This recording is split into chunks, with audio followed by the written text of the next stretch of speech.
Doctor Gauri यांच्या कुटुंबियांनी या प्रकरणामध्ये ही आत्महत्या नसून हत्या असल्याचा आरोप केला। असं नेमकं त्यांच्या कुटुंबियांचं का म्हणणं आहे, असं नेमकं काय घडलं मागच्या 9 महिन्यांमध्ये लग्नापासून, हे सगळं आपल्याला समजून घ्यायचं आणि त्यासाठी डॉक्टर गौरी यांचे वडील अशोक पालवे हे आपल्यासोबत जोडले गेलेले आहेत। आपण त्यांच्याशी बोलूया।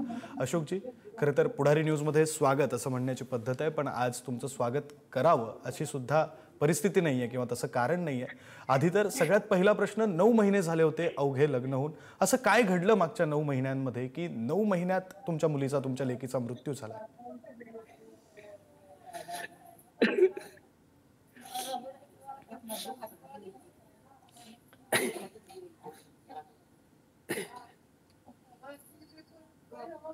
सर, तुम्ही थोडं सावरा स्वतःला। तुम्ही फार कठीण परिस्थितीतून जाताय, सर्वांना ठाऊक आहे, अगदी संपूर्ण महाराष्ट्राला माहिती आहे, पण तरी तुमची बाजू नेमकी काय आहे? नेमके तुमचे आक्षेप काय आहेत? तुम्हाला असं का वाटतंय आत्महत्या नाही हत्या आहे? हे समजून घ्यावं लागेल, हे महाराष्ट्रापर्यंत पोहोचवावं लागेल, म्हणून तुमच्याशी बोलण्याचा हा प्रयत्न आहे।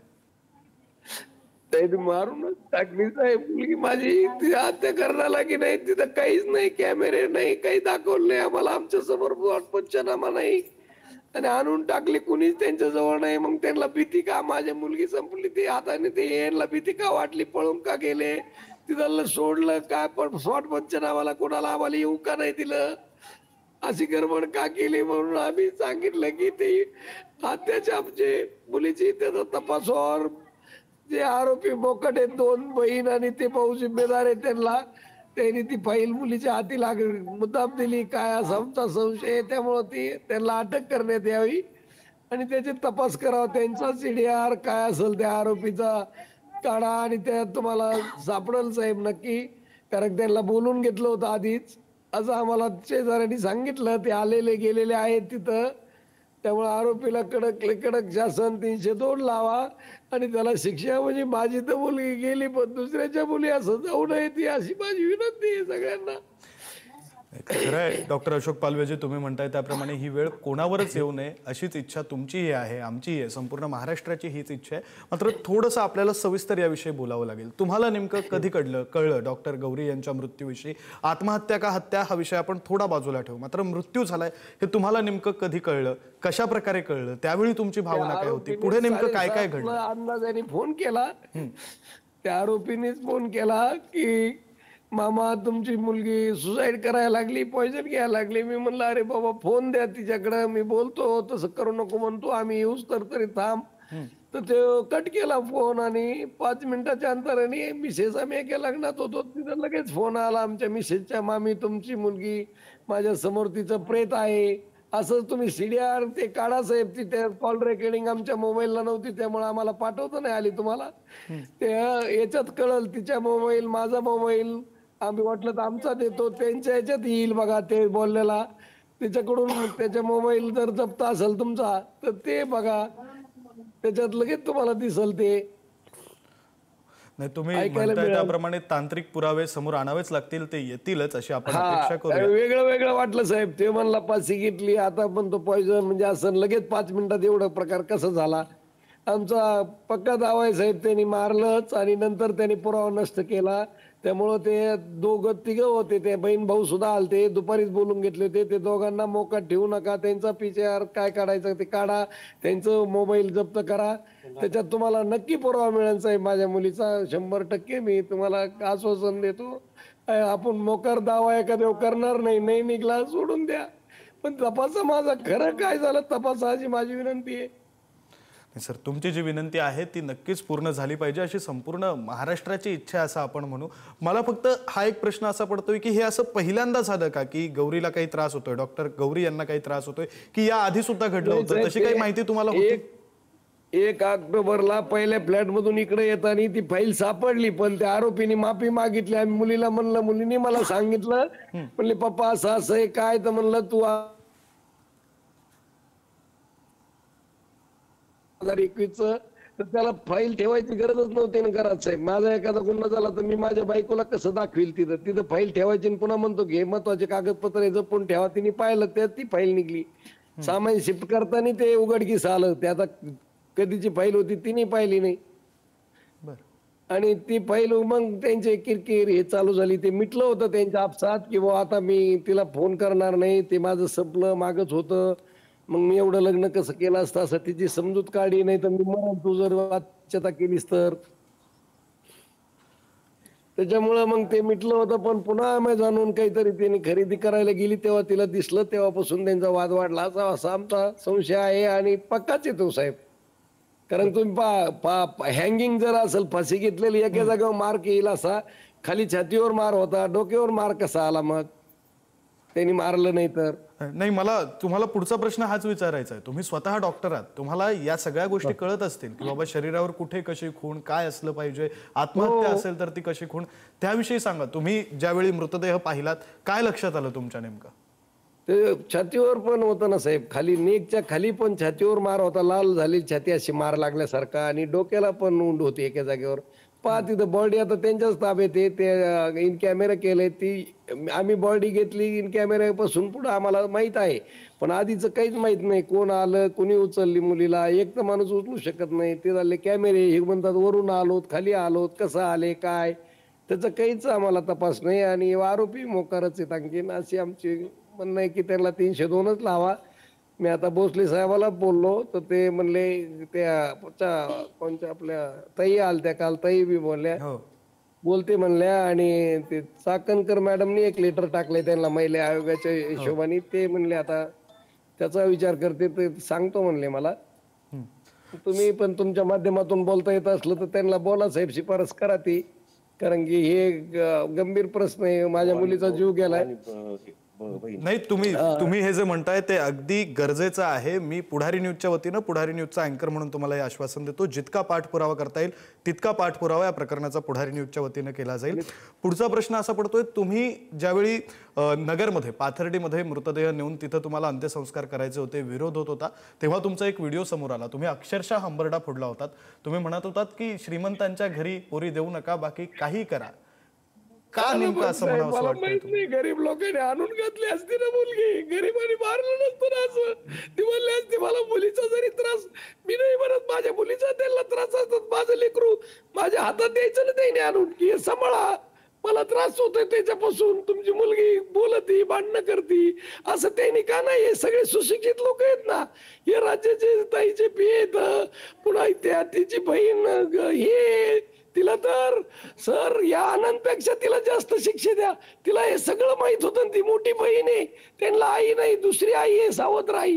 आणि आम्ही आई नाही म्हणून लेकरू म्हणायचं माझी आई नाही, माझी बायको गेली तर. नाही तर आम्ही म्हणायचो होतो चला, माहित झालं की मुलगी म्हणली नाही नाही ते मरतेल, ते वार करून घ्यायचा, हे करायचा, त्याला ब्लॅकमेल केलं लेकराला माझ्या, आणि ते मरण म्हणला आणि यालाच मारलं. मग ती मेल्यावर मरण, तर मग हा कसा पळून गेला? तिथंच राहायचं ना.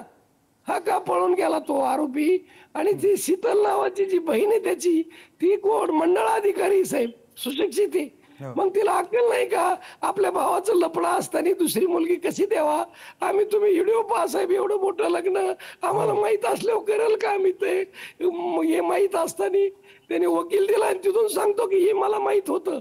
आता वकील देऊन वकिलाला कळलं पाहिजे की कोणचा बाप डॉक्टर मुलगी एका पहिल्या लग्न झालेल्या, इंटरकास्ट लग्न झालेल्या, ऑपरेशन केलेल्या मुलाला कुणी देईल का? सांगा साहेब.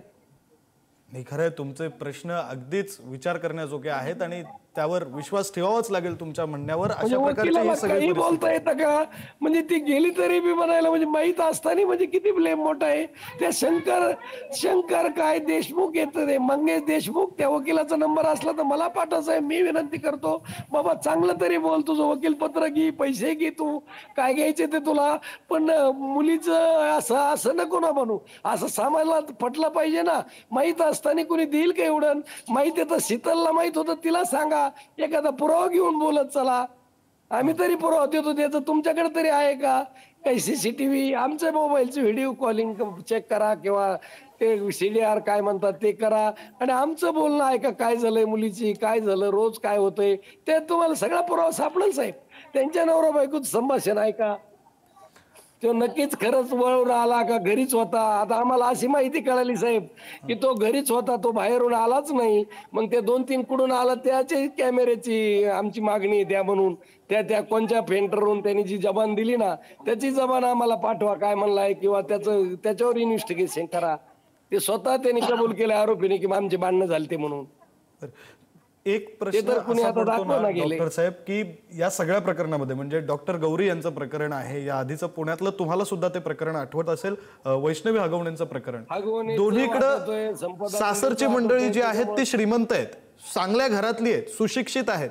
हे श्रीमंतीचा परिणाम आहे, श्रीमंतीचा माज आहे, हा पैशांचा माज आहे असं वाटतं. मुलींना त्रास देणं, सुनांना त्रास देणं, सुनांचा छळ करणं. काही श्रीमंत चांगले असते साहेब, आपण सगळ्याला दोष देऊ नये. सगळ्या कॅटेगरीमध्ये सगळे चांगले लोक असतात, पण मला तर सर्व तसाच वाटतोय. कारण यांना पैसे झाल्यानंतर दुसरं काही कामच राहत नाही ना. एवढं सोन्यासारखं लेकरू साहेब, तुम्ही KM ला विचारा ना, आपल्या लोकमान्य टिळकला विचारा, सेंट जॉर्जला माझ्या मुलीने काढा, तिथं थंब आहे तिचे, ड्युटी करून गेली. आणि एवढं लगेच एक 2-3 तासातच माझ्या मुलीला एवढं काय डिप्रेशन आलं. हा, आणि तिच्या मैत्रिणी जबाब दिला तिथं ड्युट्या करणाऱ्या सोबत त्या PSI कडं, किंवा ही अशी मुलगी नाही, काही आजारी नव्हती, काही नव्हतं, फक्त ती हानमार केलेले वन वगैरे काही दिसत होते. आता आमचं सकाळी लग्नात असल्यामुळे बोलणं नाही, आम्हाला संध्याकाळी रोज कॉल येत असतो. तर कॉल आला नाही, आम्ही आता लग्नातून गेलो कॉलच करणार 8:30-9ला. तर ते लगेच 7:30ला या आरोपीचा फोन आला की असं असं करते. आणि त्याच्यात बी डबल आलं, एकदा म्हणतो पॉयझन घेते, एकदा म्हणतो फाशी घेते. मग नेमकं काय करते? आणि बोलायला देतं, बोलायला द्यायना. मग तो नव्हता, रोडवर होता, तर त्याला कसं काय एखादा तेव्हाच कॉल आला की मला कॉल करतो, मी मुलीला लगेच कॉल केला असता. काहीच नाही. इकडं पार प्रतिक्रिया येते, पार लेट आम्हाला माहित होतं, म्हणजे दुसऱ्याला माहित होतं आणि मग आम्हाला माहित होतं, असं होतं. सर, या सगळ्या प्रकरणाचा आता जो तपास सुरू आहे तो नेमका कशा प्रकारे सुरू आहे? तुम्हाला त्या तपासाविषयी माहिती दिली जाते का? तुम्ही त्या तपासाबद्दल संतुष्ट नाही, आहात? काहीच माहिती नाही. आम्हीच फोन करतो TSCP-ला, ते भोसले साहेबाला. मग ते म्हणते चालू आहे तपास, तुम्हाला व्हिडिओ पाहिजे तर मुंबईला या. आता तुम्ही सांगा सर, आपल्या संस्कृतीत दवा होईपर्यंत लोक गावातले, मी जिथं राहतो बीडला, तिथले पाहुणे मंडळी सगळे लोक भेटायला येतात, आणि मी कसं त्यांना व्हिडिओ पाहण्यासाठी तिथपर्यंत जाऊ? त्यांना आई वडिलाच्या मोबाईल नाही टाकता आलं तर शासनाने एवढे एखादा माणूस पाठवून बाबा इथपर्यंत तपास आलाय, म्हणजे आम्ही बार बार एक असा तोडून रडून आम्हाला सांगायची काय हवंच आहे का सर? ही जर तपास आमचं समाधान झालं तर आम्हाला त्यांच्यावर अन्याय नाही. ते निर्दोष असेल तर त्यांना सोडून द्या साहेब, काही अडचण नाही, पण त्याचा तपास करा असं माझी तळमळ आहे. तपास योग्य होत नाही किंवा खरा होत नाही असं तुम्हाला वाटतंय? त्याचं कारण काय? स्पॉट पंचनामा आणि आरोपी बाहेर आहेत आणि वकिलाला काही बी स्टेटमेंट द्यायला लागले, ह्या 3 पॉईंटहून तर आम्हाला शंका येते साहेब, की वकिलाला वकील लावतात, सांगतात म्हणजे त्यांचे माणसं कोणीतरी चालू आहे तिकडं, म्हणजे तेच मदत करतात का काय आरोपीच? त्यांना टाकून तेवढं विनंती आहे साहेब, त्यांना लवकरात लवकर अटक करा. तुम्ही वाटलं तर सगळे पत्रकाराच्या वतीने ते पोलीस स्टेशनला भेटा. आता आम्ही खेड्यात आहे, तिकडं आमचं गाव पिंपळणे शिरूर तालुक्यात, आम्हाला इतक्याला येणं शक्य नाही पुन्हा आता. यंत्रणांवर दबाव आहे असं वाटतंय तुम्हाला? तुमच्या एकंदरीत बोलण्यातनं असं वाटतंय की तुम्ही तपासावर संतुष्ट नाही आहात का? यंत्रणा असं वाटतंय दबाव वाटत का नाही? कारण अटक केलंय आणि ताईने शब्द दिलाय की मी पाठीशी, भाऊ बाबाची शपथ व्हायली, त्यामुळे आम्हाला ताईविषयी काही शंका नाही. कारण त्यांनी घरी येऊन अर्धा तास बसून आमचं सांत्वन केलंय, धीर दिलाय, त्या पण करत्याल. पण मीडियाच्या माध्यमाने तुम्हाला काय करता येईल तर करा. आमचं तसं म्हणणं नाही किंवा त्यांनी काही सांगितलं असं अजिबात म्हणणं नाही. फक्त तुम्ही तुमच्या माध्यमातून लवकर व्हावं असं आमची इच्छा आहे. PSI-ला बोलले, ते म्हणले मी बोलते PSI-ला, मॅडम बी आमच्या, ताईसाहेब बी. पुन्हा दस साहेबाचा फोन आलता, आमदार साहेबाचा. आमच्या जिल्ह्यातले जेवढे MLA ताई ह्या त्यांनी सगळे भेटून गेलेत साहेब स्पॉटवर येऊन. चाकणकर मॅडम आलत्या महिला आयोगाच्या. अगदी तुम्ही म्हणताय त्याप्रमाणे तुम्ही सगळ्या नेत्यांची नावं घेताय, माध्यमांना विनंती करताय. माध्यम, नेते मंडळी, संपूर्ण महाराष्ट्र तुमच्या सोबत या क्षणाला उभा आहे असं म्हणावं लागेल. कारण पालकमंत्र्याला एक विनंती, आमचे पालकमंत्री अजित पवार साहेबांनी बी आमचं हे जे म्हणणं आहे त्याच्यात लक्ष घालून लवकरात लवकर त्या अटक करा. मुख्यमंत्र्याला विनंती आहे, मी रात्री पण बाईट दिली तीच, की त्यांचे जे गृह मंत्रालय त्यांच्याकडे, त्यांनी पण याला विशेष लक्ष घालून पटकन आरोपीला अटक करा. आरोपी मोकाट सुटले ना साहेब, ते आम्हाला त्रास देतील.